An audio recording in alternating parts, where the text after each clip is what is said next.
There was a 6-foot hole under the eaves.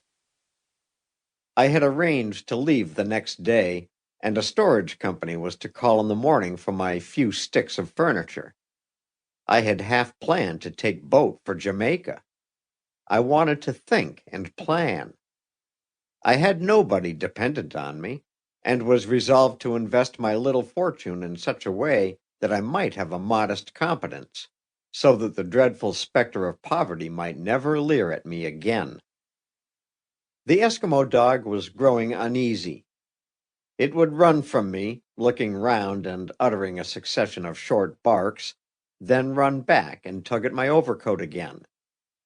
I began to become interested in its maneuvers. Evidently it wished me to accompany it, and I wondered who its master was and how it came to be there. I stooped and looked at the collar. There was no name on it, except the maker's, scratched and illegible. I rose and followed the beast, which showed its eager delight by running ahead of me, turning round at times to bark, and then continuing on its way, with a precision which showed me that it was certain of its destination. As I crossed Madison Square, the light on the Metropolitan Tower flashed the first quarter. Broadway was in full glare. The lure of electric signs winked at me from every corner.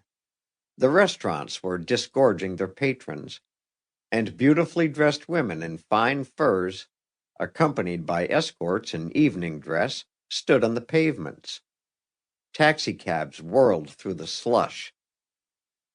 I began to feel a renewal in me of the old thrill the city had inspired when I entered it, a younger and a more hopeful man.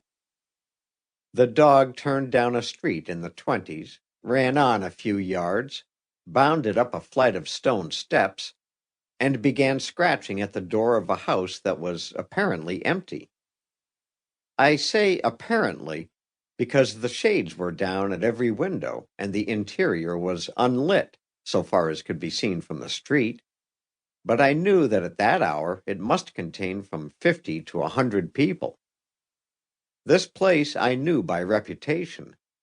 It was Jim Daly's notorious but decently conducted gambling establishment, which was running full blast at a time when every other institution of this character had found it convenient to shut down. So the creature's master was inside Daly's, and it wished me to get him out. This was evidence of unusual discernment in his best friend, but it was hardly my prerogative to exercise moral supervision over this adventurous explorer of a chillier country even than his northern wastes. I looked in some disappointment at the closed doors and turned away. I meant to go home, and I had proceeded about 3 paces when the lock clicked. I stopped. The front door opened cautiously, and the gray head of Jim's negro butler appeared. Behind it was the famous grill of cast steel, capable, according to rumor, of defying the axes of any number of raiding reformers. Then emerged one of the most beautiful women that I had ever seen. I should have called her a girl, for she could not have been more than 20 years of age. Her hair was of a fair brown, the features modeled splendidly, the head poised upon a flawless throat that gleamed white beneath a neckpiece of magnificent sable.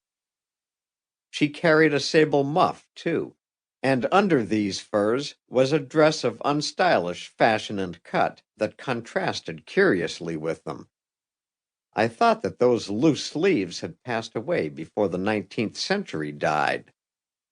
In one hand she carried a bag, into which she was stuffing a large roll of bills. As she stepped down to the street, the dog leaped up at her. A hand fell caressingly upon the creature's head, and I knew that she had one servant who would be faithful unto death. She passed so close to me that her dress brushed my overcoat, and for an instant her eyes met mine.